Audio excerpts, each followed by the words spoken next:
तो नमस्कार साथियों, मैं विकेश कुमार आप सभी को स्ट्राइड साइंस क्लास में तहे दिल से स्वागत करता हूं। और आज हम देखने वाले हैं स्वस्थ एवं रोग के बारे में, जिसमें हम पहले बताएंगे आपको स्वस्थ के बारे में कि स्वस्थ व्यक्ति किसे कहा जाएगा। तो जो व्यक्ति सामाजिक रूप से, मानसिक रूप से, जो व्यक्ति कहता है कि सामाजिक रूप से, मानसिक रूप से और शारीरिक रूप से अच्छा होता है, उसे स्वस्थ व्यक्ति कहा जाता है। और इसके अपोजिट रोगी व्यक्ति किसे कहा जाएगा।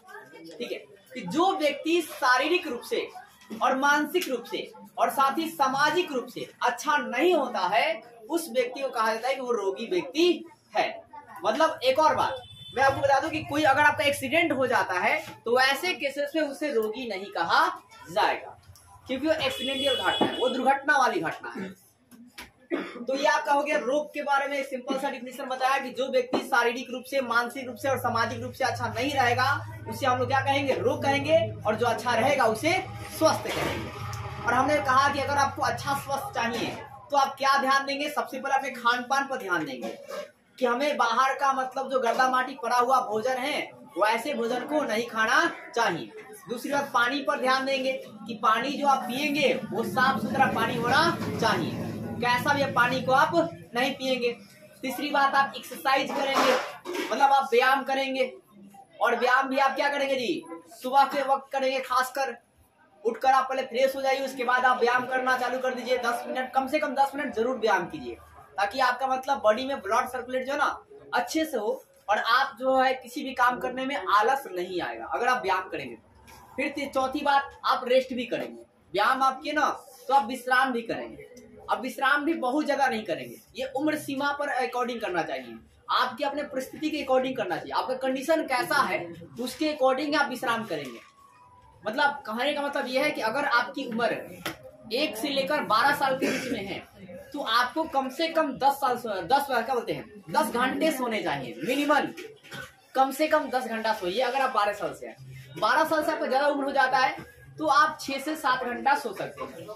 और अगर आप मैट्रिक एग्जाम की तैयारी कर रहे हैं तो आप 5 घंटा भी सो लीजिएगा एकदम मन से, तो आपका दिमाग काम करेगा।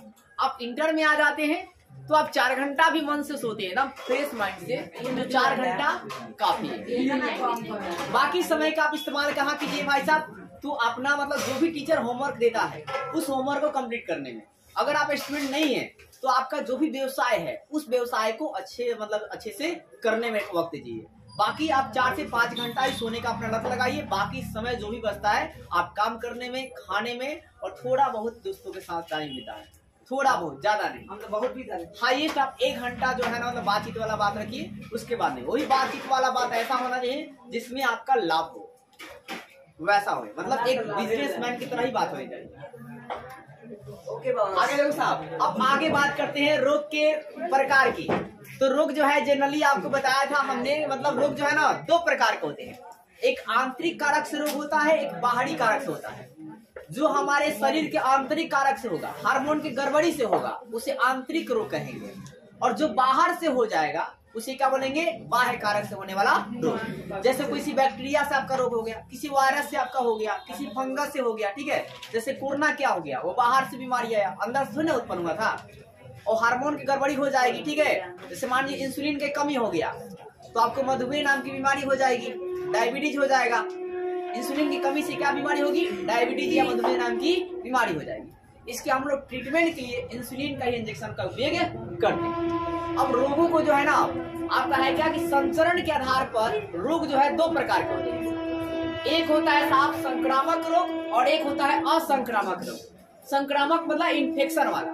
तो सुनिएगा जरा ध्यान से, कोई रोग जो है, जो रोग क्या होगा कि एक इंसान से दूसरे इंसान में फैल जाता है उसे संक्रामक रोग कहते हैं। या कोई रोग जो है एक एनिमल से दूसरे एनिमल में फैल जाता है उसे संक्रामक रोग कहा जाता है। मैंने शॉर्ट में कटिंग लिखा है कि जो रोग एक व्यक्ति से या जानवर से दूसरे व्यक्ति या जानवर में फैलता है उसे संक्रामक रोग कहा जाता है। एम का मतलब यहाँ मैन है और ए का मतलब एनिमल है। दूसरी बात, यह रोग जो है वायरस, बैक्टीरिया, फंगस, प्रोटोजोआ इत्यादि से होता है। मतलब जो संक्रामक रोग है वो किससे होता है, तो वायरस से, बैक्टीरिया से, फंगस से और प्रोटोजोआ इत्यादियों से होता है। एक और जरूरी बात कि जरूरी नहीं है कि हर एक बैक्टीरिया से आपको जो है रोग होगा। कुछ ऐसे बैक्टीरिया होते हैं जो आपके लिए लाभदायक भी होते हैं, जैसे कि लैक्टोबैसिलस। और लैक्टोबैसिलस जो आपका बैक्टीरिया है वो आपको कहाँ पाया जाता है जी? दही में पाया जाता है। कहाँ पाया जी? दही में। तो हमने कहा कि अगर आप दही को प्योर अगर चाहते हैं कि दही से पूरा का पूरा फायदा हो तो उसमें आप नमक डालकर नहीं खाइए, क्योंकि अगर आप नमक जैसे डालते हैं उस दही में का जो लैक्टोबैसिलस जीवाणु है, जो बैक्टीरिया है, वो क्या होता है? डिस्ट्रॉय हो जाता है, मर जाता है, और वही लैक्टोबैसिलस आपको फायदा करेगा जीवाणु।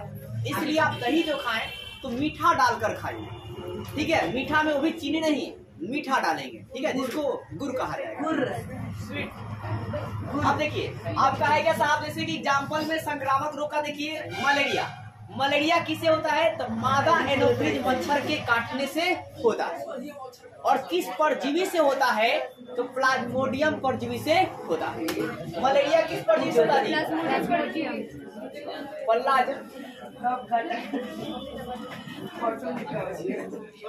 प्लाज्मोडियम परजीवी से होता है। अब आगे बात ध्यान दीजिए, असंक्रामक रोग किसे कहा जाएगा? जो रोग एक इंसान से दूसरे इंसान में नहीं फैलता है, एक जानवर से दूसरे जानवर में नहीं फैलता है, तो उसे असंक्रामक रोग होता है, ठीक है? उसे कहते हैं। जैसे मान लीजिए कि किसी व्यक्ति को कैंसर हो गया तो दूसरा व्यक्ति उसको छुएगा तो उसको कैंसर होगा जी? नहीं होगा। किसी व्यक्ति को शुगर है और दूसरा व्यक्ति उसको छू दिया तो उसको शुगर हो जाएगा? नहीं होगा। शुगर मतलब मधुमेह कहा जाएगा, इसको इंग्लिश में क्या कहेंगे? डायबिटीज। और किसी व्यक्ति को रक्तहीनता है या रक्तहीनता है, ठीक है? रक्तहीनता मतलब है साहब एनीमिया बीमारी। कौन बीमारी?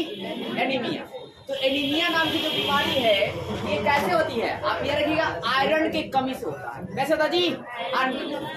जो आपका मधुमेह नाम की बीमारी है कैसे होता है? इंसुलिन की कमी से। किससे होता है जी? और इंसुलिन का स्राव कहाँ होता है? अग्नाशय ग्रंथि से। किससे होता है जी? अग्नाशय ग्रंथि। इसलिए इंसुलिन जब आपका कमी हो जाएगा तो डायबिटीज के निवारण के लिए, मधुमेह के निवारण के लिए इंसुलिन का इंजेक्शन लगाया जाएगा। किसका टीका लगाएंगे जी? इंसुलिन का टीका लगाया जाता है बाहर से। फिर आपका गठिया, अगर एक इंसान को गठिया हुआ है तो दूसरे इंसान को गठिया नहीं होगा, क्योंकि असंक्रामक रोग है। असंक्रामक मतलब ही वो रोग एक व्यक्ति से दूसरे व्यक्ति में फैलेगा नहीं, और जो फैल जाएगा उसे संक्रामक या संचारित रोग कहा जाएगा, इन्फेक्शन डिजीज कहा जाएगा। अब देखिए संक्रामक रोग का उपचार क्या है? सबसे पहले आप मेडिसिन लेंगे। क्या लेंगे जी? दवाइयाँ लीजिए और ज्यादातर बचाव कीजिए। जैसे मान के चलिए कि ठंडी में आपको बुखार हो गया पूरा ज्यादा, ठीक है, तो आप हीरोपंती नहीं करेंगे, टी शर्ट मतलब खोल कर नहीं तो चलेंगे, बल्कि पूरी तरह से पोशाक वगैरह पहन लीजिए, पूरा मतलब वो डोर क्या दे अपना बांध लीजिए, मतलब बचाव। डॉक्टर कराए गर्म पानी पीजिए तो गर्म पानी पीजिए, समझ गए? ये नहीं कि फ्रिज की पानी पिए और पी गए। तो बचाव सबसे ज्यादा जरूरी है। आस पास में सब साफ सुथरा रखिए, ये सारी बचाव में आपके आ जाएंगे। खान पान पर लिमिट बना कर रखिए, जो डॉक्टर सलाह देता है वही खान पान कीजिए। आगे देखिए, एक इन्फ्लुएंजा नाम की बीमारी है जो इन्फ्लुएंजा वायरस ही होगी। इन्फ्लुएंजा जो बीमारी है किससे होगी जी? इन्फ्लुएंजा वायरस ही होगा। और एक ऐसा बीमारी है जिसका भाई साहब उपचार नहीं होगा, ट्रीटमेंट नहीं होगा, मेडिसिन से ट्रीटमेंट नहीं होगा, लेकिन औषधि का प्रयोग करके इस पर थोड़ा बहुत नियंत्रण जो पाया जा सकता है। मतलब इन्फ्लुएंजा ऐसा एक बीमारी है जो वायरस से होगा, इन्फ्लुएंजा वायरस से होगा, इसका उपचार तो नहीं हो सकता है, लेकिन औषधि का हम लोग उपयोग कर वनस्पति का इस्तेमाल कर थोड़ा बहुत इसे कंट्रोल कर सकते हैं। अब आगे देखिए साहब, प्रतिजैविक किसे कहा जाएगा? एंटीबायोटिक किसे कहा जाएगा? तो सबसे पहले कहानी को समझिए। मान लीजिए किसी व्यक्ति को या किसी जानवर को रोग हो गया, अब सबसे पहले डॉक्टर लोग क्या करेगा? उस रोग का पता करेगा कि वो रोग किससे हुआ है, वायरस से हुआ है कि बैक्टीरिया से हुआ है कि मतलब फंगस से हुआ है, किससे हुआ है। और रोग से पता होने के बाद उस रोगाणु को नष्ट करने के लिए एक केमिकल तैयार करेगा।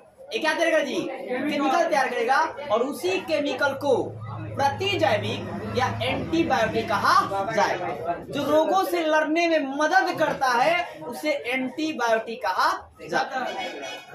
यहाँ बात लिखी हुई है कि देखिए, रोग का पहचान करने के बाद रोगाणु को नष्ट करने के लिए जिस रसायन को तैयार किया जाता है उसे प्रतिजैविक कहा जाता है।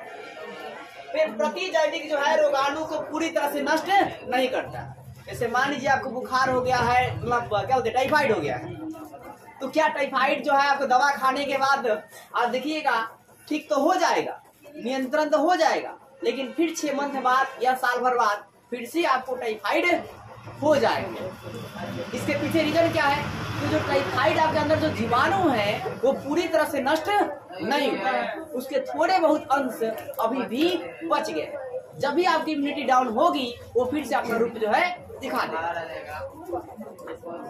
अब देखिए, ये तो बात आप समझ लीजिए, फिर से एक बार शॉर्ट में समझ लीजिए कि संक्रामक रोग असंक्रमण रोग क्या होगा। जो रोग एक इंसान से दूसरे इंसान फैलेगा संक्रामक रोग कहा जाएगा। जैसे भाई साहब क्या जी, मलेरिया। मलेरिया किससे होता है? तो हमने बताया क्या जी, मादा एनोफिलिस मच्छर काटने से होता है। किस जीवाणु से, किस परजीवी से होगा? तो प्लाज्मोडियम परजीवी से। और संक्रामक रोग की असंक्रमण रोग किसे कहा जाएगा?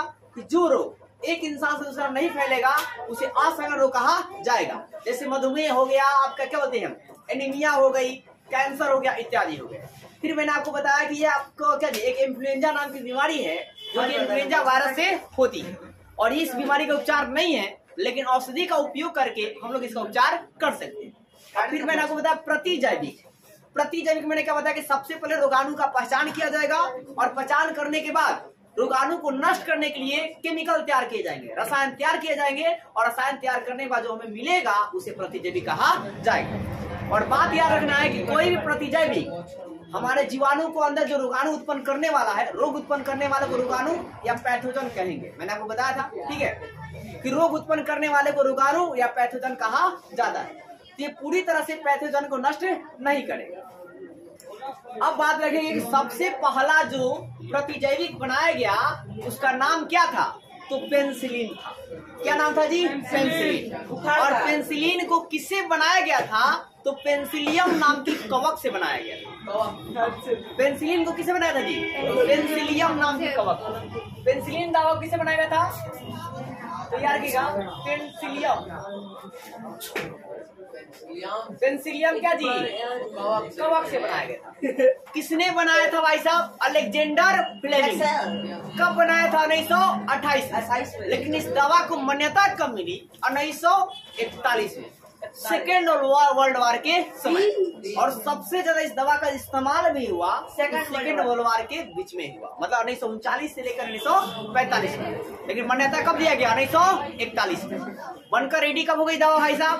1928 में। आपको पता है कि कोई भी मेडिसिन बनकर रेडी होती है, कोई वैक्सीन बनकर रेडी होगा तो एक WHO नाम की संस्था है जो मतलब फोकस कर देगी कि भैया ये सब सही है, रिपोर्ट सही है, तो आप वहां पर उसका उपयोग करना चालू कर देंगे। उसने कहा कि नहीं, उपयोग नहीं करेंगे तो भाई उपयोग नहीं करेंगे, सहमति लेना जरूरी है। अब आगे देखिए, बात करते हैं टीकाकरण का। टीकाकरण को ये समझते हैं, टीकाकरण क्या है? तो टीकाकरण इंग्लिश में वैक्सीनेशन कहते हैं। सबसे पहले बात जानिए, टीका का जो है ना, टीका को इंग्लिश में वैक्सीन कहेंगे। जैसे वैक्सीन आप समझते हैं ना, तो टीकाकरण तो बाद में जाने के पहले वैक्सीन समझ लीजिए कि टीका का जो खोज का श्रेय जाता है ना, पूरे टीका का, वो एडवर्ड जेनर को जाता है। किनको जाता है? एडवर्ड जेनर को। और एडवर्ड जेनर ने टीका को कब खोजा भाई साहब? 1795 में। कब खोजा जी? 1795 में खोजा था। फिर बात करते हैं, आपसे पूछा जाएगा कि इन्होंने क्या खोजा था? चेचक का टीका को खोजा था। अब चेचक को जानते हैं ना, जिसमें घाव फूंसी वगैरह निकल जाती है, वैसे बीमारियों को चेचक कहते हैं। अब ये चेचक का टीका जो है ना, कहाँ खोजा था? तो गायों में। कहाँ खोजा जी? गायों में खोजा था। इसलिए वहां पर मतलब इसका जो पता जाएगा कि वैक्सीन का जो वैक्सीनेशन जो है ना, इसकी उत्पत्ति लैटिन शब्द वो क्या जी, वैका और क्या जी, वैक्सीना से हुई है। वैका और क्या जी, वैक्सीना से हुई है। देखिए वैक्सीनेट, ध्यान दीजिए, टीके को शरीर में, मतलब वैक्सीन को शरीर में प्रवेश कराने की जो प्रक्रिया है उसे वैक्सीनेशन या टीकाकरण कहा जाएगा। मतलब टीकाकरण किसे कहा जाएगा? एकदम सिंपल, मान लीजिए इंजेक्शन है, ठीक है, तो आप इस वैक्सीन को शरीर में प्रवेश कराने की प्रक्रिया को ही वैक्सीनेशन कहा जाता है। वैक्सीनेशन शब्द की उत्पत्ति लैटिन शब्द से हुआ, एक वैका और क्या जी, वैक्सीनिया। वैका का मतलब जाता है काउ, और वैक्सीनिया का मतलब क्या जी, काउ पॉक्स होता है, काउ पॉक्स। अब देखिए यहाँ पर बात करते हैं भाई साहब, इस विधि में हम लोग क्या करेंगे? टीकाकरण विधि में क्या किया जाता है? सबसे पहले रोगाणु का पता लगाते हैं। देखिए सबसे पहले रोगाणु को रसायन के माध्यम से विकसित किया जाता है। देखिए कहा जाता है कि लोहा लोहा को मारती है, मतलब काटता है, सुने ना। उसी प्रकार वायरस वायरस को मारेगा, बैक्टीरिया बैक्टीरिया को मारेगा, समझ गए। जैसे कि मैंने आपको बताया कि लैक्टोबैसिलस जो आपके अंदर जीवाणु है ना, वो कई जीवाणु को ही मार देता है, तो दूसरे जीवाणु होते हैं। बोलता है हमारे मतलब एरिया में आप बन के सिर बनिएगा, समझ गए। तो यहाँ ऐसी बात हो जाती है। तो इस विधि में रोगाणु को रसायन के माध्यम से विकसित किया जाता है, मतलब रोगाणु पहले हम लोग बनाते हैं जो रोग उत्पन्न करता है, ठीक है।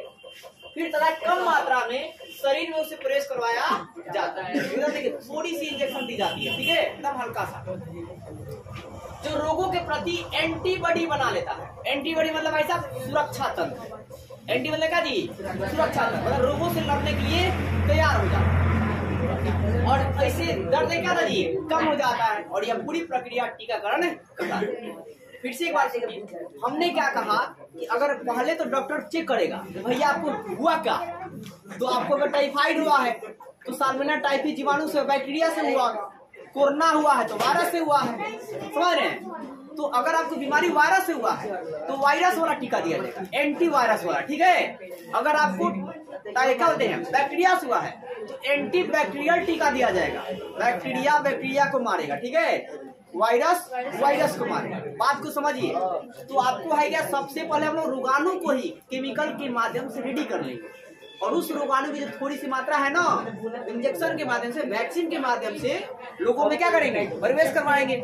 और प्रवेश जैसे करवाएंगे हल्की सी मात्रा, दर्द वगैरह क्या हो जाएगी, कम हो जाएगी।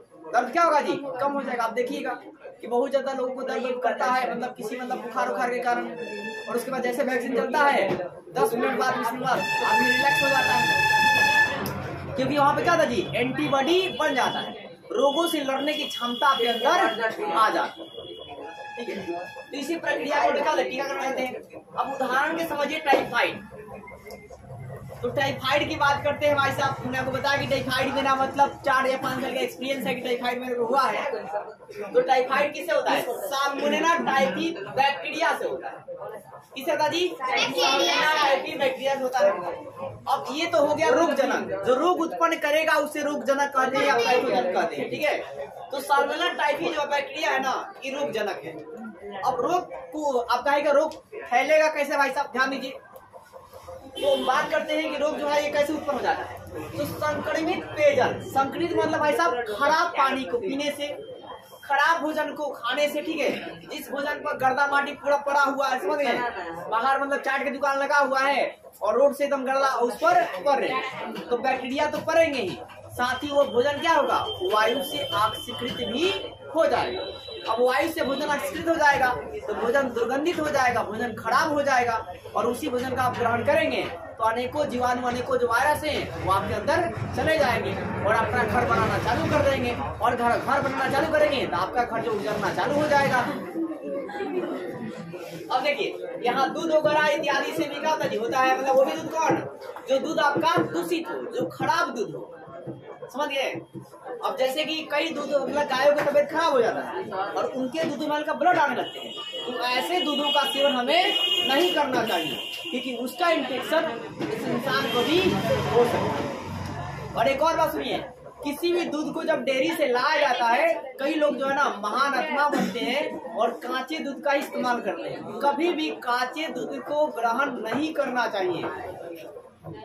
वो जमाना गया साहब, पहले की जमाना कुछ और थी, आज की जमाना कुछ और है। पूरा खाद्य पदार्थ, जितना वो सब्जी हो, चाहे आम हो चाहे लीची हो, कोई भी ऐसा प्रोडक्ट नहीं बचा हुआ है जो बिना केमिकल का रेडी हो रहा।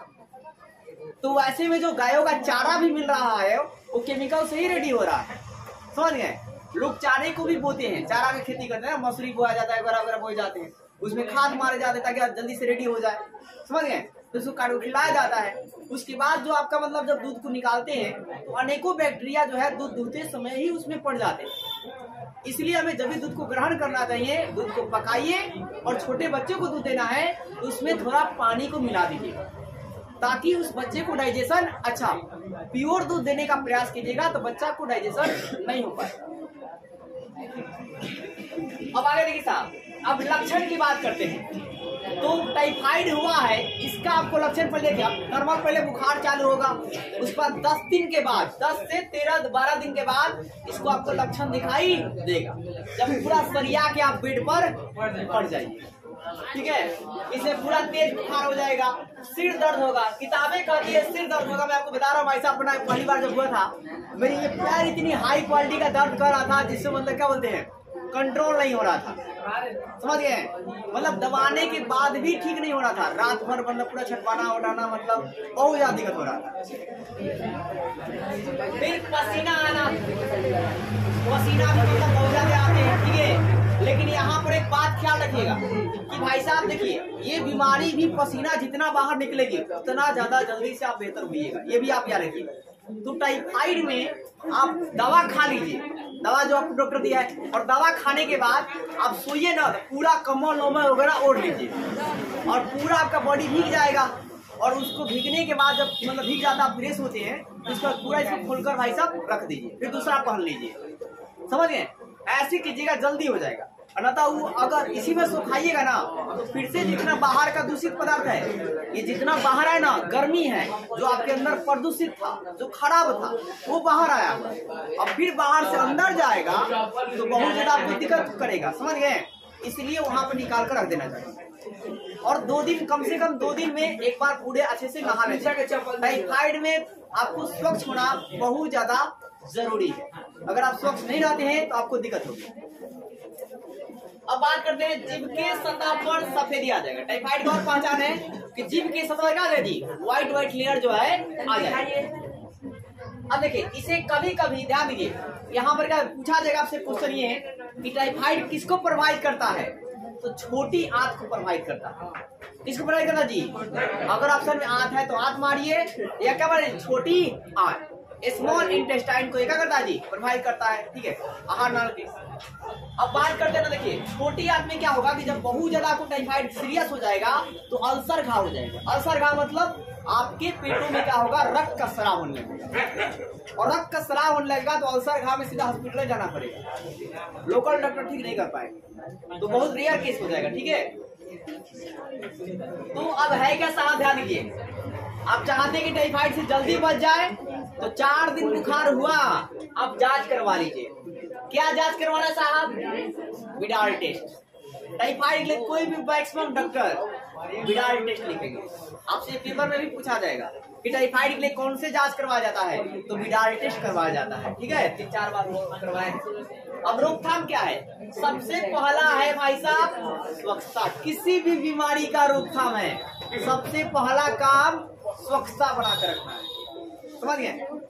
अगर आपको वो बीमारी वायरस से, बैक्टीरिया से हुई है तो याद रखना है कि दूसरे आदमी के भी संपर्क में ना आए, ना तो आपको टाइफाइड हुआ है भाई साहब, ज्यादा रेयर केस हुआ तो उसको भी हो जाएगा, समझे कि ना, समझे, हमको कोरोना हुआ है, संपर्क में आएगा तो आपको भी हो जाएगा।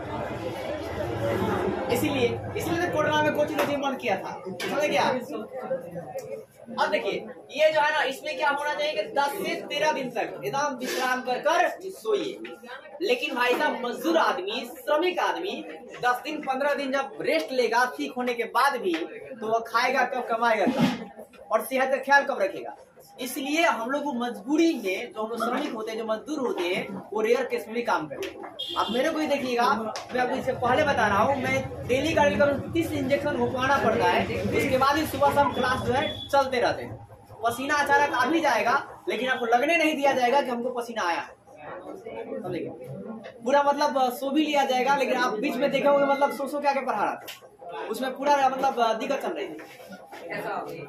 अब देखिए, बात करते हैं साहब टाइफाइड, क्योंकि अगर आपको कुछ हासिल करना है ना तो वहाँ पर गंवाना पड़ेगा, बहुत ज्यादा गंवाना पड़ेगा।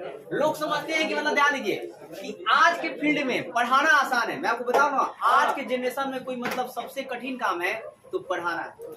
नंबर 1 तो आज के जमाना गूगल का है, और थोड़ा भी अगर आपने टीचर इधर उधर लिखा तो कोई भी लड़का मतलब लड़का का मानसिकता भी ऐसा बन गया है, लड़की का मानसिकता भी ऐसा बन गया है, ओवर कॉन्फिडेंस के लिए, मतलब सारे लड़कों नहीं, कुछ लड़कों को बोलता रहा हूँ, तो वहाँ पर मतलब वो गूगल करेंगे, बोलेंगे सर आप यहाँ गलत लिखे, वो उसी समय बोल देंगे, बाद में भी नहीं बोले गलत लिखे। हालांकि ये बात अच्छा भी है, ऐसा कन्वर्सिव होना भी चाहिए, तो इसलिए टीचर भी थोड़ा बहुत पहले से रेडियो कराता है कि गलत कहीं पर ना हो, वो प्रयास करता है, लेकिन एक बात याद रखिएगा, वो इंसान है क्या जिससे गलती ना हो। गलती तो जरूर होनी। चलिए आगे ध्यान दीजिए। तो जांच भी टेस्ट कराना चाहिए, रोकथाम के लिए सप्ताह 10 से 12 दिन रेस्ट करना चाहिए। अब से सबसे बड़ी बात जो हमने उपचार किया, जहाँ पर 30 इंजेक्शन काम नहीं करते थे, वहां पर भाई साहब मैंने मोनोसेप का ना अब गोटी भी आ गया है। देखिए साइंस भी बहुत ज्यादा डेवलप कर रहा है। आज से 4 साल पहले ना मोनोसेप जो है मोनोसेप डेक्सोना का केवल इंजेक्शन था, उसका गोटी नहीं आया था। लेकिन इस साल जो है हमने उसका 4 गोटी वगैरह लिया होगा मोनोसेप 1 ग्राम का, ठीक है। और फिर उसके बाद उसने कुछ लोगों ने कहा, मैं इसके पहले सब नहीं मानता था, कुछ लोगों ने कहा कि आप इसका इस्तेमाल कीजिए। लगातार 8 दिनों तक मैंने इस पपीते के जूस का सुबह सुबह सेवन किया। और मैं आपको बता दूं कि इस जूस के माध्यम से हमको लग रहा है कि दवाइयां भी पूरा नहीं खाए होंगे, और इस जूस के माध्यम से ही हमारा जो है सही हो गया। और साथ ही भाई साहब बकरी का दूध, क्योंकि उसमें केसिन प्रोटीन जो है भरपूर रहती है। और गाय का दूध हम नहीं पियेंगे, क्यों नहीं पियेंगे भाई साहब? गाय की दूध कोल्ड होती है, अब कोल्ड होती है तो फीवर में फीवर और फीवर हो जाएगा। भैंस का दूध इतना ज्यादा गर्म होता है कि डाइजेशन नहीं होगा। यहाँ देखिए एक और बात, टाइफाइड होगा, आपका डाइजेशन सिस्टम भी थोड़ा गड़बड़ा जाती है। वो कह रहा है कि आंख प्रभावित होता है, आंख जी प्रभावित होती है, और संपूर्ण भोजन का जो पाचन है वो छोटी आंख में ही होता है। वैसा हो प्रोटीन हो, किसी का भी पाचन हो वो छोटी आंख में होगा। अब देखिए आपको टाइफाइड न हो इसके लिए क्या करेंगे, तो टीएबी नाम का आप वैक्सीन लेंगे, टीका लगवाएंगे। टीएबी मतलब भाई साहब टाइफाइड एंटी बैक्टीरियल, मतलब टाइफाइड को रोकने वाला, ठीक है। टाइफाइड का एंटी बैक्टीरियल लगवाएंगे। और ये ना मिले तो टाइफाइड पारा ए एंड बी को लगवाया जाएगा। अगर आपने लगा लिया भाई साहब तो 3 साल तक आपको टाइफाइड होने के कम चांस है। लेकिन याद रखिए मेन बात, टाइफाइड आपको तब होगी जब आपको दूषित भोजन वगैरह खाएंगे और आपकी मतलब पेट वगैरह खराब हो जाता है, इम्यूनिटी डाउन हो जाएगी, तभी जाकर टाइफाइड होगा। इम्यूनिटी को बना कर रखिएगा, टाइफाइड आपको नहीं होगा। इसलिए सलाद वगैरह का जो है ना सेवन जो हमें ज्यादा करना चाहिए। और आपसे मैं एक ही गुजारिश करूंगा भाई साहब कि क्या बोलते हैं, मतलब हमेशा हमको क्या बोलते हैं, आप सभी को ज्यादा पढ़ाई पर फोकस करना चाहिए। इतना शाम हो गई और आप पढ़ने के लिए आए हैं और बैठे हैं, लड़का हो या लड़की बेहतरीन ढंग से पढ़िए, तभी जाकर कुछ होगा, नहीं तो भाई साहब कुछ नहीं होने वाला है। तो दुनिया जिस तरह बढ़े ना उस तरह आपको बहुत ज्यादा मेहनत करना है। वक्त रहते पढ़ लीजिए, नहीं तो वक्त कब निकल जाएगा जब को पता